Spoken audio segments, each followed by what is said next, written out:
আজকে শুক্রবার ছুটির দিন। বাচ্চাদের জন্য একটু রান্না করেছি। এক বাচ্চার এক পছন্দ। ছেলে পছন্দ করে মুরগি, মেয়ে পছন্দ করে গরু। আর চিংড়িটা ২ বাচ্চাই পছন্দ করে। তার সঙ্গে আমাদের জন্য আছে সবজি, সিমের ভাজি, বেগুনের চপ, শাক। তার সঙ্গে আছে ডাউল। ডাউল তো আমাদের থাকতেই হবে, কারণ ডাউল আমাদের কম বেশি সবারই প্রয়োজন। আর চিংড়িটা আমার ২ বাচ্চার খুবই পছন্দ।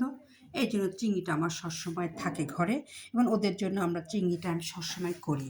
কখনো ভুনা করি, কখনো হলো মালাই, মানে একেকবার একেক রকম করে রান্না করি চিংড়িটা। আজকে পেঁয়াজ দিয়ে ভুনা করেছি। আর মাংসটা শুধু পেঁয়াজ দিয়ে রান্না করছি, ভুনা করছি। কোনো রকমের দিই নাই, আলু দিই নাই। আর মুরগিটাও তাই করেছি। কোনো রকমের আলু দিই নাই, তবে ছেলের মন পাওয়া যাবে না। ছেলে আলু ছাড়া কিচ্ছু বোঝে না। এই হলো আমার আজকে রান্নার আয়োজন। একটু মুরগি, একটু গরু, একটু চিংড়ি আর একটু সবজি। আজকে রাতে আমরা ছুটির দিনে এগুলা খাবো।